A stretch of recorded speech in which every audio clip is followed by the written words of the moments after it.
Assalamualaikum warahmatullahi wabarakatuh. Alhamdulillahi rabbil alamin. Nahmaduhu wa nasta'inuhu wa nastaghfiruh. Wa na'udzu billahi min shururi anfusina wa min sayyiati a'malina.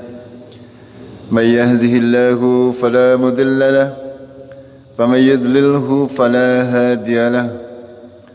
أشهد أن لا إله إلا الله وحده لا شريك له وأشهد أن محمدا عبده ورسوله اللهم صل وسلم وبارك على محمد وعلى آل محمد كما صليت على إبراهيم وعلى آل إبراهيم إنك حميد مجيد وبارك على محمد وعلى آل محمد كما باركت على إبراهيم وعلى آل إبراهيم إنك حميد مجيد أما بعد قال الله تعالى في كتابه الكريم أعوذ بالله من الشيطان الرجيم يا أيها الذين آمنوا اتقوا الله وقولوا قولا سديدا يصلح لكم أعمالكم ويغفر لكم ذنوبكم ومن يطع الله ورسوله faqad faza fawzan aziman.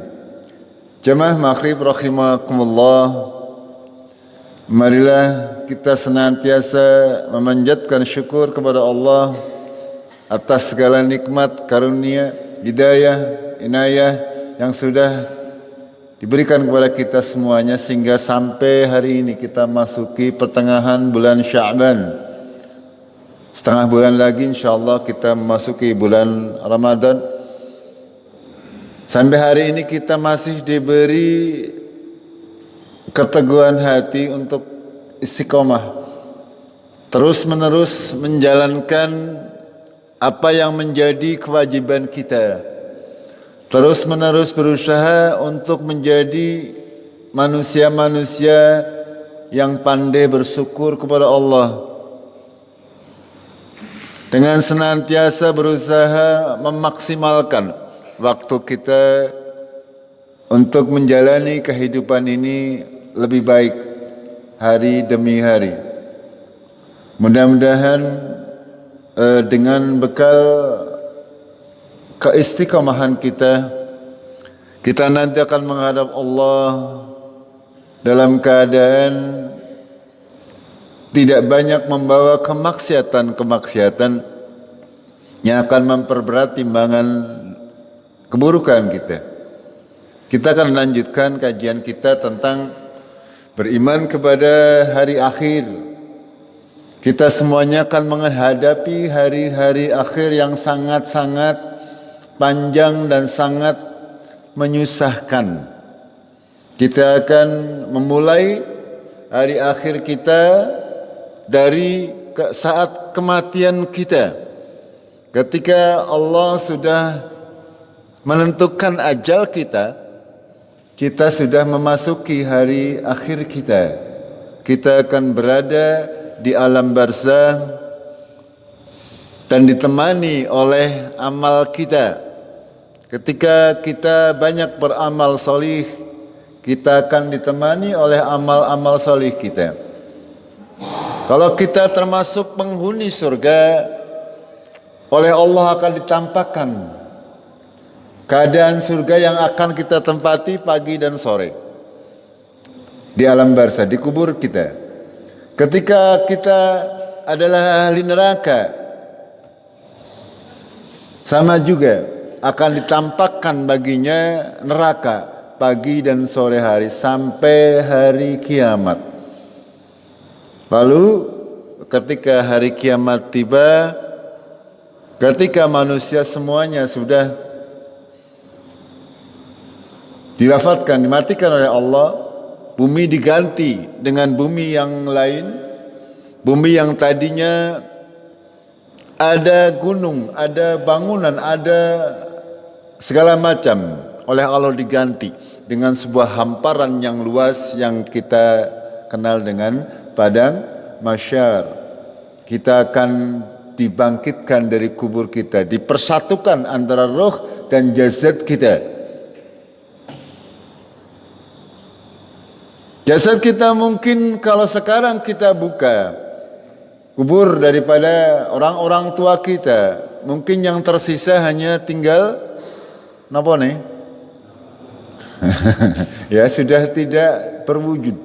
Ya akan tetapi itu semuanya nanti ketika Allah berkehendak semuanya akan disatukan kembali seperti sedia kala, sebagaimana Allah menciptakan kita pada waktu yang pertama dari sesuatu yang tidak ada lalu diciptakan menjadi bentuk yang sempurna. Begitu juga nanti saat hari kebangkitan kita akan disatukan antara jasad dan ruh untuk menghadap Allah. Semuanya akan dikumpulkan oleh Allah di padang mahsyar untuk menghadapi hari-hari yang berat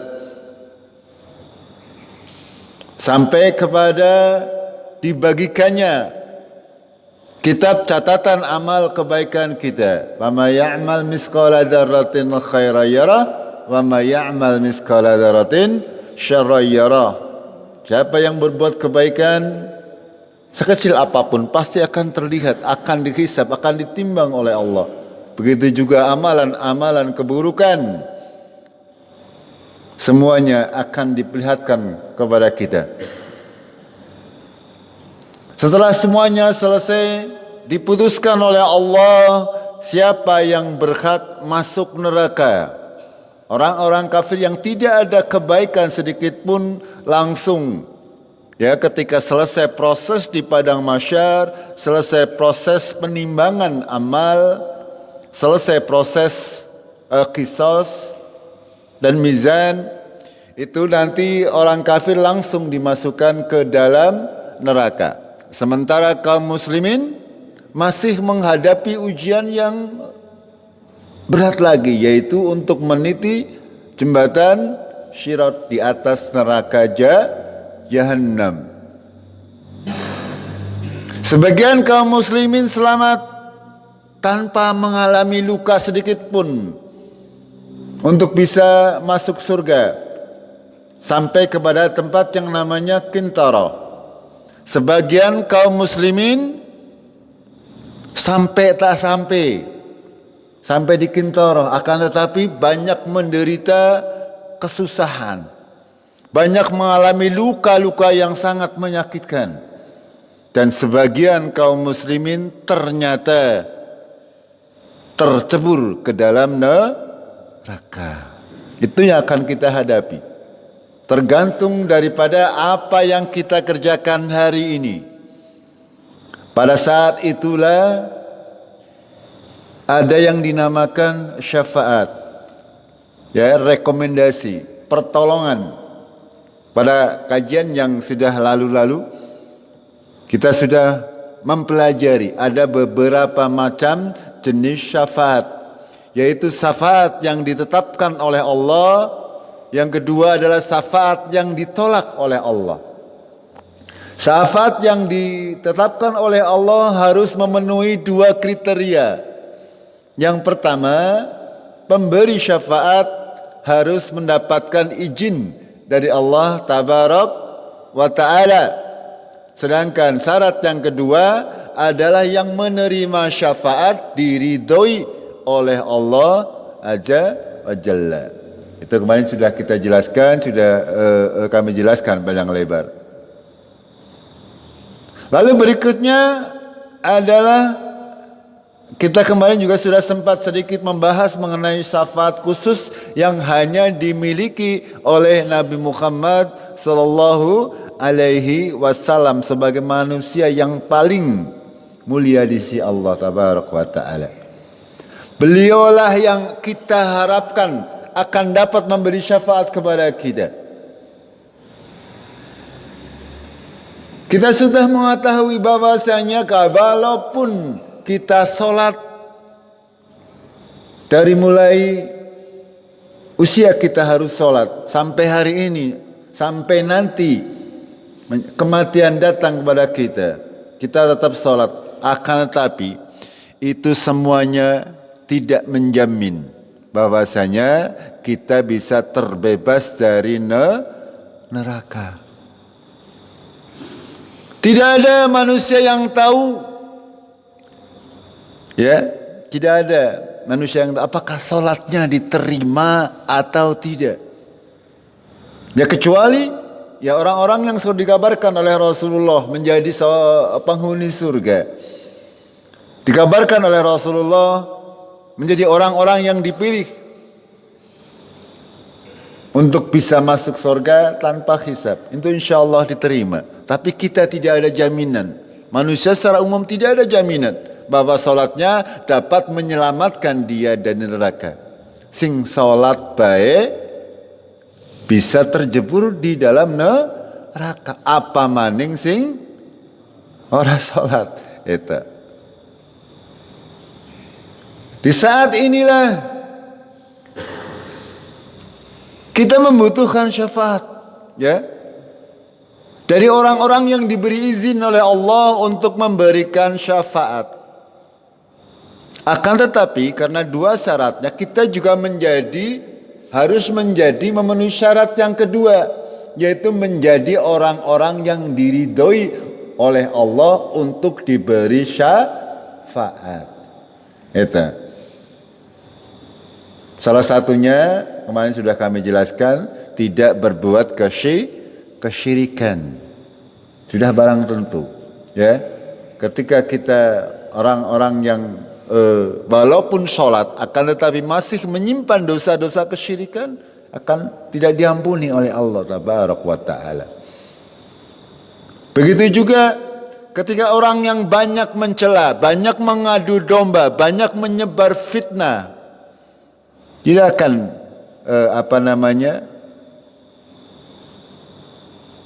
diizinkan oleh Allah untuk memberikan syafaat. Padahal ya kita bisa saja, kalau kita memenuhi persyaratan, menjadi orang-orang yang dapat memberikan syafaat kepada keluarga kita, kepada teman-teman kita. Dan mudah-mudahan kita menjadi orang-orang yang mendapatkan syafaat Rasulullah Muhammad sallallahu alaihi wasallam. Itu.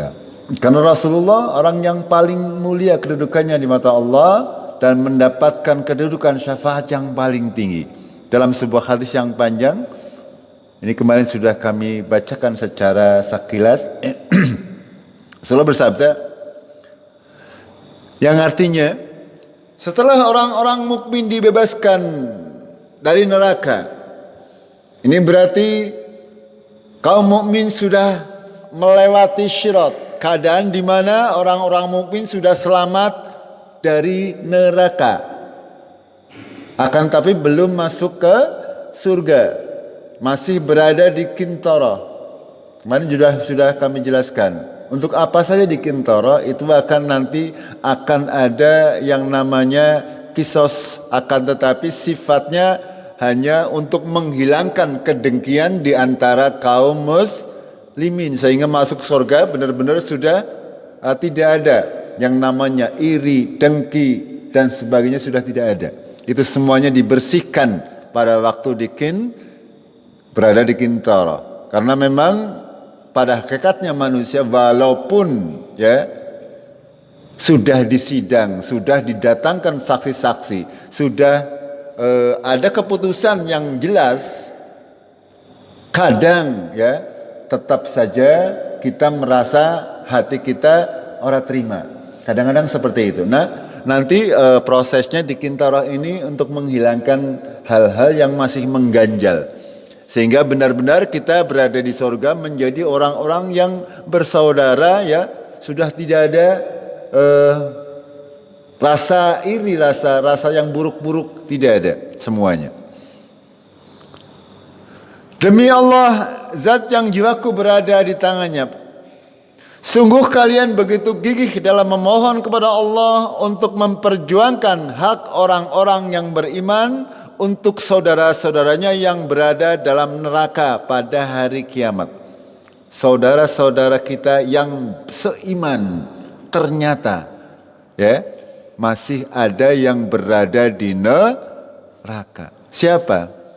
Saya, panjenengan, bapak ke panjenengan, tangannya panjenengan, wallahu a'lam. Mudah-mudahan kita berada yang di pihak yang selamat. Dan kita berusaha untuk itu.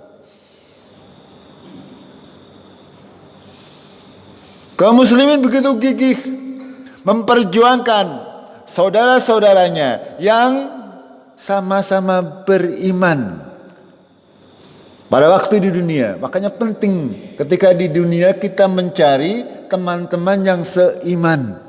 Karena akan bisa menolong fid dunya wal akhirah. Mencari teman di dunia, usahakan ya. Teman-teman yang solih. Sehingga nanti kita harapkan ketika kita membutuhkan syafaat, kita akan mendapatkan syafaat dari mereka. Mereka berkata, wahai Rabb kami, mereka itu berpuasa bersama kami, salat bersama kami, dan juga haji bersama kami. Kok bisa-bisanya mereka dimasukkan ke dalam neraka ya Allah? Kata mereka. Mereka usul kepada Allah agar supaya orang-orang yang dia kenal sewaktu di dunia sebenarnya ya sholat bareng, puasa bareng, bahkan haji bareng. Akan tapi ternyata mereka masih berada di neraka. Jadi walaupun titel haji tidak jaminan. Gimana? Tidak jaminan. Tidak jamin. Di sini disebutkan mereka sholat, puasa, haji bersama kami. Akan tapi mereka terjerumus ke dalam neraka. Kenapa bisa demikian? Karena kita tahu bahwasanya semua amal solih itu harus memenuhi dua syarat. Yang pertama ikhlas lillahi ta'ala. Yang kedua harus mengikuti contoh dari Rasulullah Sallallahu Alaihi Wasallam. Solat tak solat, ya, akan tapi tidak ikhlas, ya tidak mendapatkan pahala. Solat tak solat tapi segeleme dewek tidak mencontoh Rasulullah, ya tidak mendapatkan pahala. Ya puasa tak puasa tapi di dalam puasanya banyak melakukan kezaliman, makanya pahala puasanya tidak ada. Sehingga Qur'oliye mung kencot karo nelak. Ini yang harus kita perhatikan. Ya. Begitu juga hajinya. Haji itu ya haji, akan tapi tidak semuanya menjadi haji yang mabrur. Karena kata Allah tidaklah pahala haji yang mabrur kecuali surga. Kalau hajinya benar-benar diterima oleh Allah, dijamin oleh Allah, dia akan menjadi penduduk surga. Akan tetapi kenyataannya tidak demikian. Banyak yang haji akan tetapi tetap masuk di neraka. Itu salah satu sebabnya adalah itu. Tidak ikhlas dan tidak mencontoh Rasulullah Sallallahu Alaihi Wasallam. Contoh di bulan Sya'ban ini, ya, ada sebagian kaum muslimin yang melakukan ibadah yang tidak ada contohnya dari Rasulullah Sallallahu Alaihi Wasallam. Mereka mengkhususkan pada malam nisfu Sa'ban, malam hari ini, malam 15 biasanya. Mereka mengkhususkan dengan sholat yang namanya sholat nisfu Sya'ban. Itu semuanya Rasulullah tidak pernah mencontohkan. Gitu. Bahkan mereka terkadang membuat acara-acara tambahan. Ini lebih jauh menyimpang lagi. Mereka mengada-adakan sesuatu perkara yang tidak pernah dicontohkan oleh Rasulullah. Maka itu tidak pernah dianggap sebagai sebuah ibadah dan tidak akan mendapatkan pahala dari Allah Tabaraka wa Ta'ala. Lalu dikatakan kepada mereka, keluarkan dari neraka orang-orang yang kalian kenal. Maka wajah mereka diharamkan untuk dibakar oleh api neraka. Mereka mengeluarkan banyak saudaranya yang telah dibakar di neraka. Ada yang dibakar sampai betisnya, ada juga yang sampai lututnya. Ini, ya. Kemarin kami sampaikan,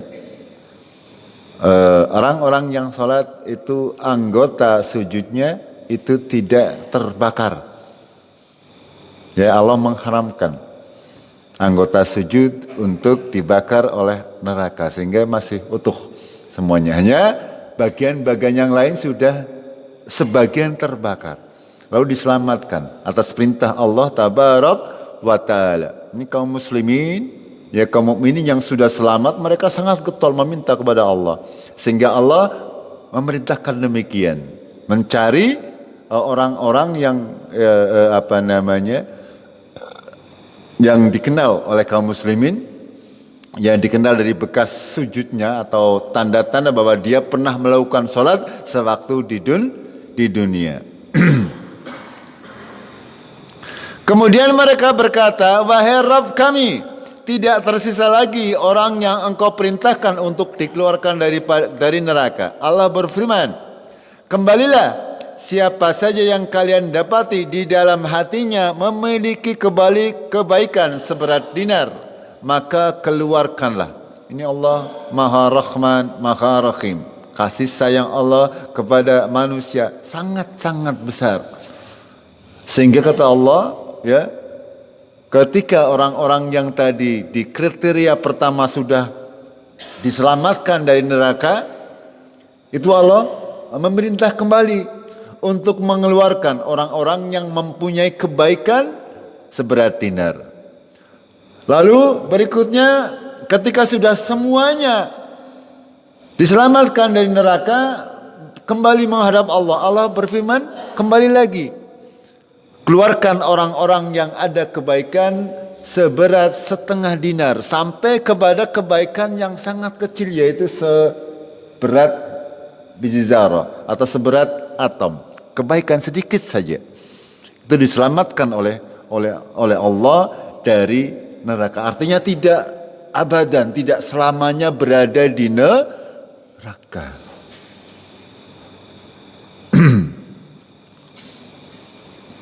Lalu di akhir hadis Allah berfirman, malaikat memberikan syafaat.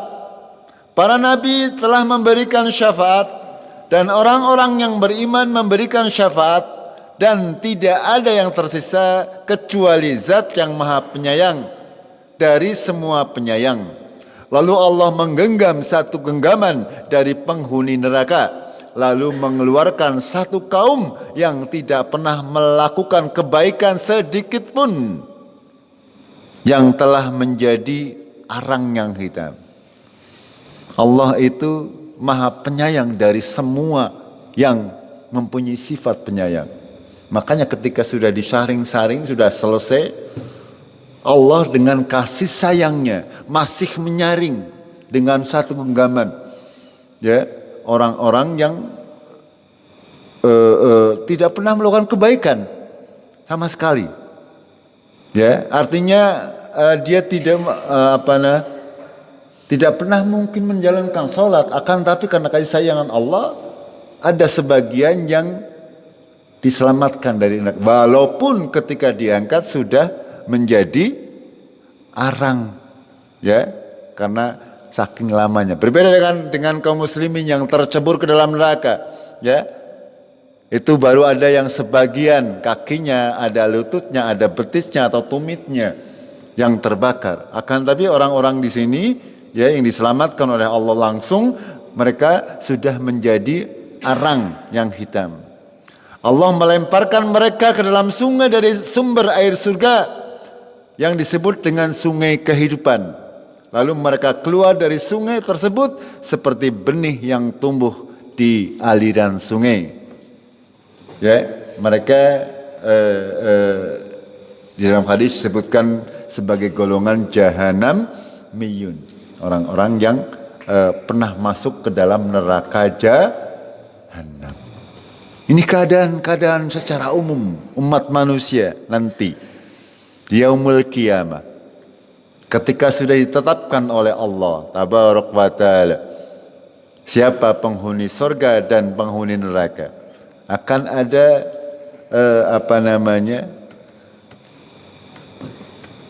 Syafaat yang bisa menyelamatkan seorang penghuni neraka agar dia bisa keluar dari neraka. Dalam hadis yang lain Rasulullah bersabda, mereka mendatangiku. Lalu aku berkata, aku adalah orang yang memiliki hak untuk memberi syafaat. Lalu aku pergi meminta izin kepada Rabbku. Lalu diizinkan kepadaku untuk menghadap. Allah telah memberikan ilham kepadaku pujian-pujian yang mana aku tidak mampu mengucapkannya sekarang. Aku memujinya dengan pujian-pujian itu. Aku menyungkur sujud kepadanya. Lalu Allah berfirman, wahai Muhammad, angkatlah kepalamu dan berkatalah, niscaya kamu didengar. Mintalah, niscaya kamu diberi. Mintalah syafaat, niscaya kamu akan diberi syafaat. Itu diizinkan oleh Allah. Apa kata Rasulullah yang pertama? Wahai Rabbku, umatku. Yang dipikir ketika Rasulullah Shallallahu Alaihi Wasallam ya mendapat titah seperti itu dari Allah Tabaraka wa Taala, yang dia pikirkan pertama apa? Umatnya. Padahal misalnya ya Rasulullah minta yang lain pasti dikasih. Akan tetapi Rasulullah Shallallahu Alaihi Wasallam yang pertama diminta adalah keselamatan umat beliau, termasuk kita. Itu dimintakan keselamatan oleh Rasulullah kepada Allah. Maka Allah berfirman, pergilah, keluarkanlah dari neraka siapa saja yang di dalam hatinya ada iman seberat biji gandum. Ya itu. Hampir sama dengan proses yang terjadi pada kaum muslim ini khusus untuk Rasulullah Sallallahu Alaihi Wasallam.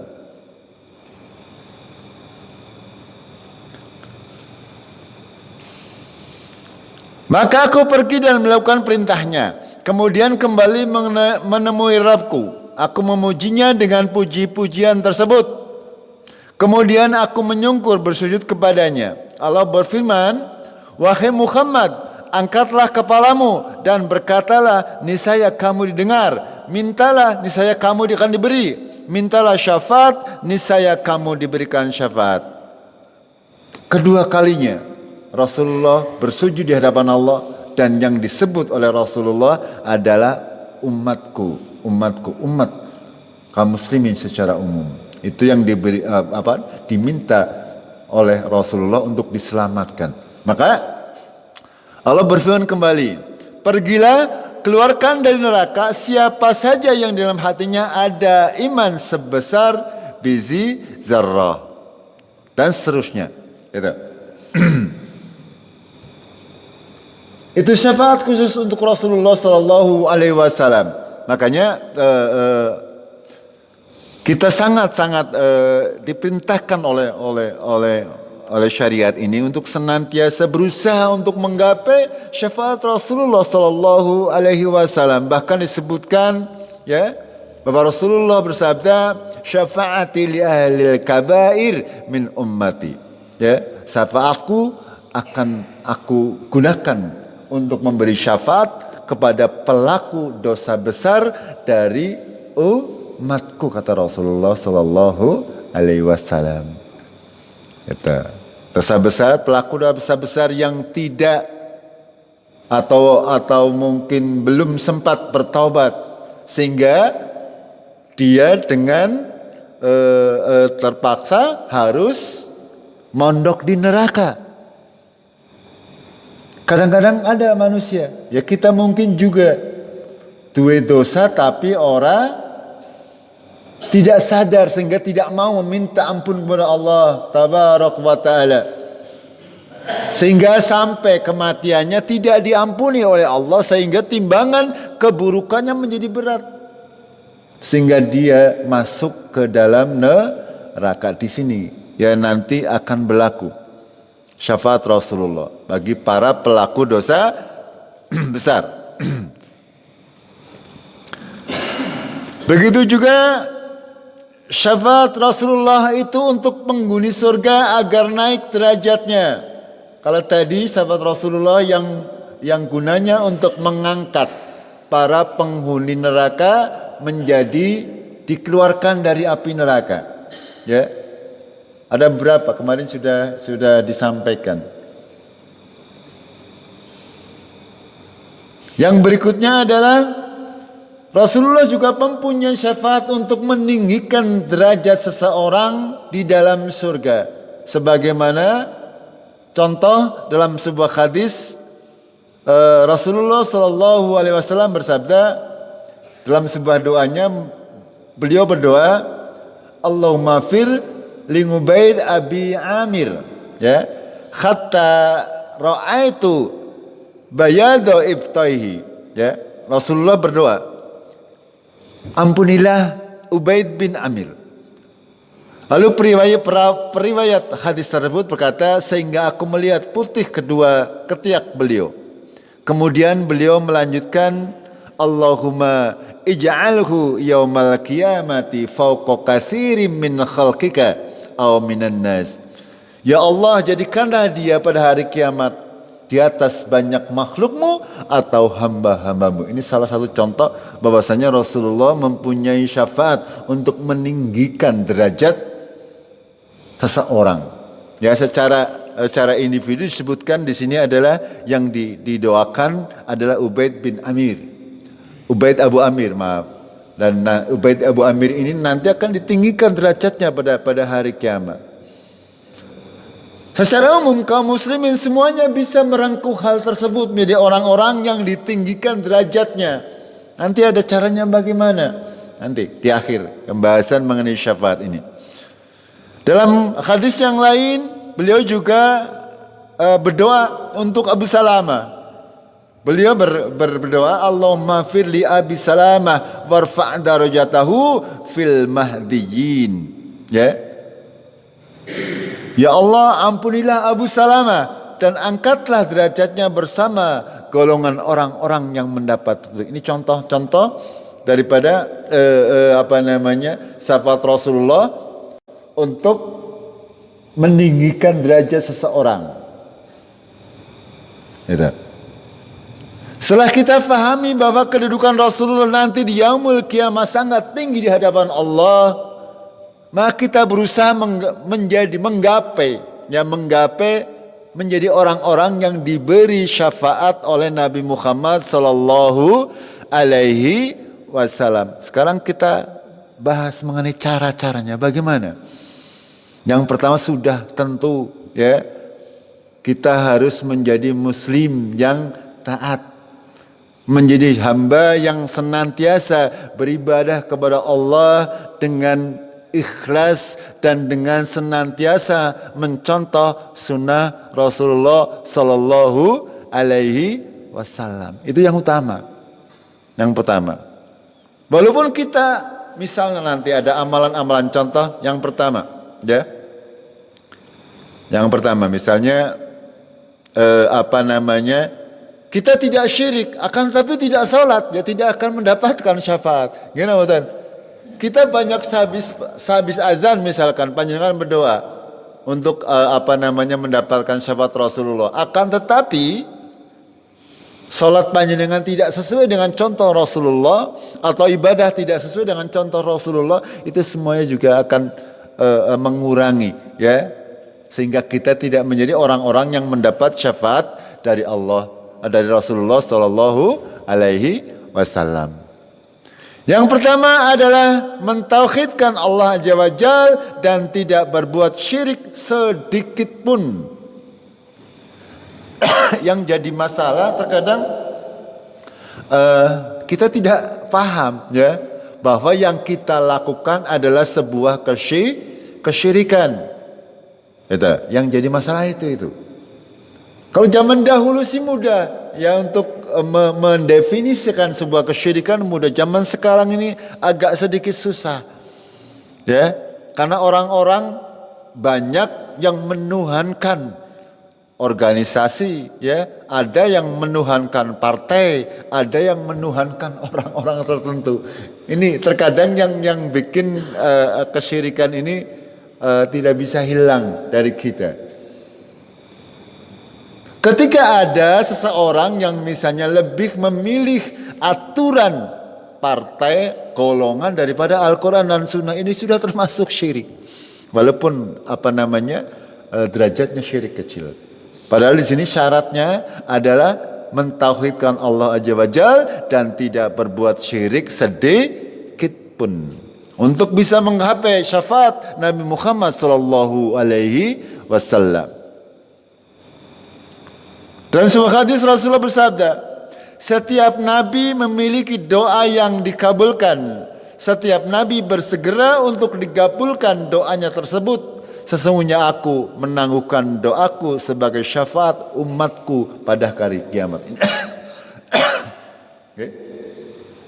Itu Rasulullah, orang yang sudah dipilih oleh Allah menjadi suri teladan kepada kita. Bahwasanya Nabi sebenarnya kalau minta doa di dunia sewaktu hidup akan dikabulkan apapun juga. Tapi kata Rasulullah, beliau tidak minta doa seperti itu nanti. Doanya akan ditangguhkan, yaitu nanti pada hari kiamat untuk bisa memberi syafaat kepada umat beliau. Ini. Makanya jangan pernah malas untuk membaca sholawat kepada Rasulullah Sallallahu Alaihi Wasallam.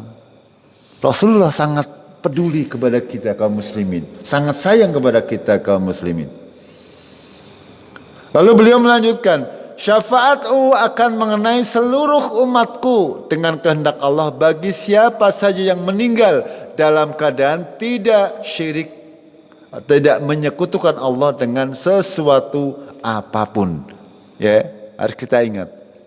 Harus kita jadikan pengingat-ingat. Jangan sampai ya kita meninggal dunia masih menyimpan dosa-dosa kesyirikan. Ya apalagi masih memendam atau memakai sesuatu yang bernilai kesyirikan. Ya, jangan sampai.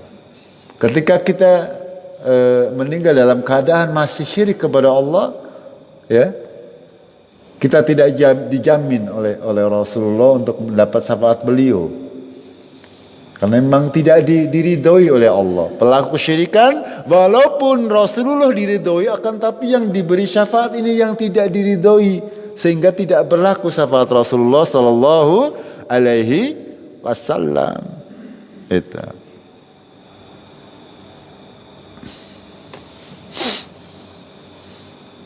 Makanya syarat pertamanya kita harus menjadi hamba-hamba yang mempunyai tauhid yang benar, mempunyai keimanan yang benar, tidak pernah melakukan kesyirikan.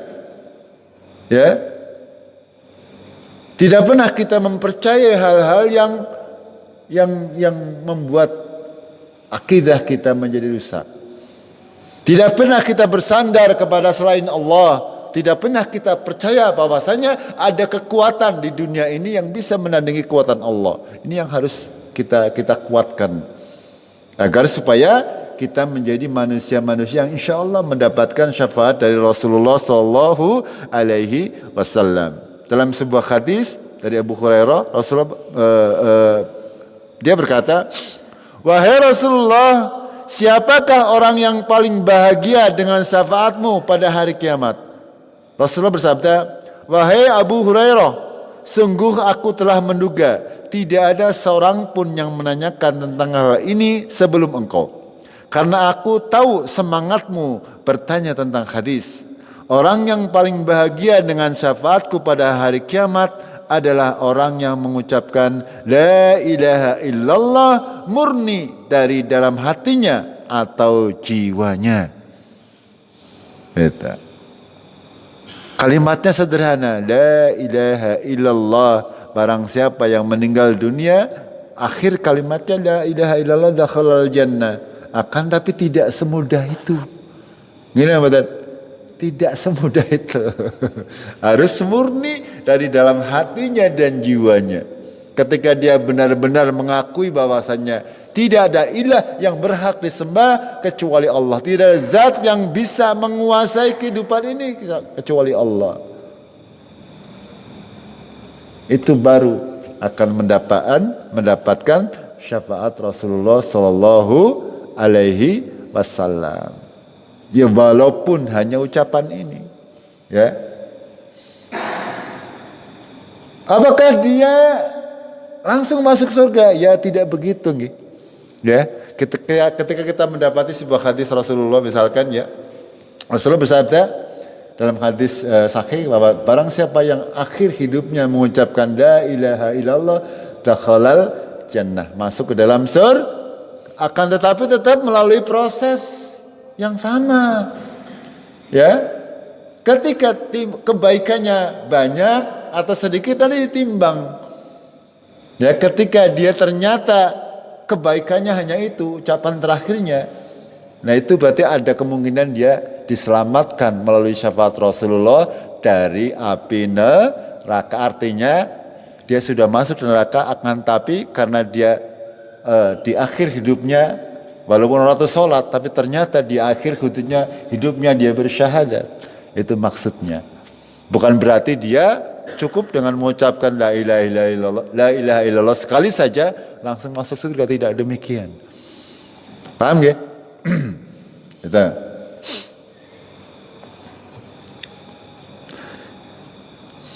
Yang kedua adalah yang amalan yang semestinya ya kita kerjakan sehari ya 5 kali nggih.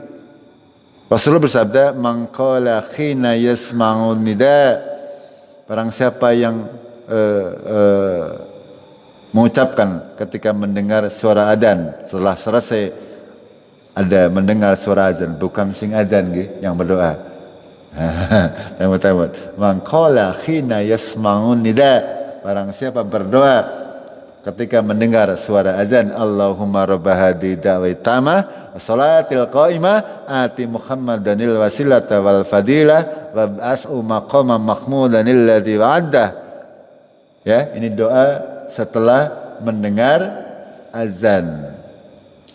Khallat lahu syafaati yaumal qiyamah, maka berlakulah syafaatku pada hari kiamat. Itu. Makanya panjenengan jangan lupa ketika selesai azan, ya, muadzin selesai, panjenengan berdoa seperti ini. Ya. Kalau pendek iki ya dibaca sedina ping 5 ya selesai dan apal nggih? Kalau apal bahasa Arab, bahasa Indonesia ne be kenging boleh, ya. Ya Allah, ya, berilah kepada Allahumma rabba hadhihi da'wati tamah. Ya Allah, pemilik panggilan yang mulia ini. Wassalatil qaimah, dan salat yang akan didirikan. Ati, berikanlah Muhammad, ya, Nabi Muhammad maksudnya wasilah dan fadilah. Ya, wasilah dan fadilah. Wab'ashu maqaman mahmudan, ya, dan berikanlah dia maqaman mahmudan, maqam kedudukan yang mahmudan, yang mulia di sisimu, sebagaimana yang telah engkau janjikan. Itu makna artinya. Okay? Apal semuanya insyaallah. Allahumma rabba hadhihi da'wati tamah was salatil qa'imah ati Muhammadanil wasilata wal fadilah wab'ashu maqaman mahmudan alladzi wa'adda. Yang sahih sampai di situ saja. Yang tambahan yang lain tidak sahih. Gitu. Kita mencukupkan dengan doa-doa yang sahih. Biasanya ada yang menambahi innak apa ya? Ada tambahannya di belakang, biasanya ada. Itu. Atau di depannya ada tambahan-tambahan yang lain. Itu. Kita mencukupkan yang ini saja, yang pendek. Allahumma rabba hadhihi da'wati tamah wa salatil qa'imah ati Muhammadanil wasilata wal fadilah wab'ashu maqaman mahmudanil ladzi wa'addah. Biasanya ada tambahan innaka la tukhliful mi'ad kalau enggak salah. Itu tidak usah dibaca. Cukup sampai di sini saja. Oke? Sudah diamalkan apa belum hafal? Panjenengan? Apa hafal tapi bebeh? Apa orang ngerti? Kadang-kadang amalan-amalan yang sepele ya, panjenengan itu menyepelekan apa bebe ya. Kadang-kadang ada orang adzan panjenengan kon nirokna bae ora gelem jeneng ngedapisan. Itu padahal pahalanya besar. Amalan kecil tapi jangan pernah menganggap kecil amalan-amalan. Ini akan bermanfaat bagi kita di yaumul kiamat. Termasuk ini ketika selesai mendengar orang azan, ya panjenengan berdoa. Ya kalau di sini adanya setiap masjid adzan gitu. Yang wajib ya sekali saja ya. Kalau mau panjenengan misalnya ini selesai panjangan berdoa, di sana selesai panjangan berdoa ya tidak apa-apa. Karena perintahnya ketika mendengar ya azan ya, ketika selesai mendengar azan kita diperintahkan untuk berdoa kepada Allah dengan doa yang kita mendoakan agar supaya Nabi Muhammad mendapatkan kedudukan yang mulia. Walaupun ini sudah dipastikan mendapatkan akan, tapi ya seperti itu. Itulah Allah Tabaraka wa Ta'ala untuk menilai kita menjadi orang-orang yang dipilih oleh Allah itu bukan karena apa-apa kan, tapi memang kita diuji oleh Allah. Walaupun doane pendek sederhana, ketika orang yang sadar bahwa dia akan membutuhkan syafaat Rasulullah benar-benar serius ya, artinya selesai mendengar adzan senantiasa berdoa karena keimanan. Akan tetapi banyak di antara kita yang kadang menyepelekan sehingga Allah ya krungu adzan rampung ya meneng bae. Itu walaupun ngerti atau meneng bae karena itu kadang-kadang itu seperti itu. Padahal ini kita sangat membutuhkan syafaat Rasulullah. Ini salah satu amalan yang mudah janjiannya, ya. Mudah.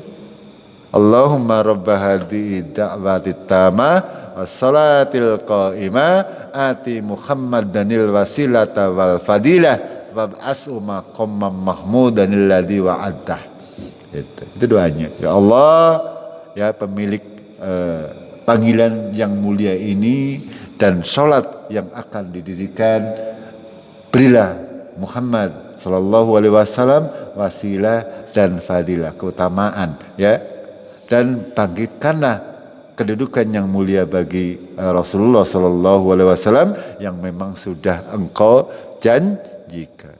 Walaupun panjenengan tidak berdoa, Rasulullah tetap mendapat kedudukan yang mulia. Gimana betul?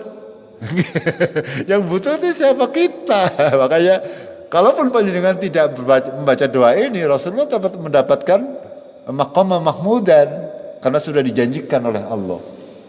Nah, kenapa Rasulullah memberikan ini? Agar supaya kita mendapatkan syafaat beliau sallallahu alaihi wasallam. Syaratnya tadi yang pertama tidak syirik, kedua sering-sering atau rutinkan membaca doa sehabis mendengar azan.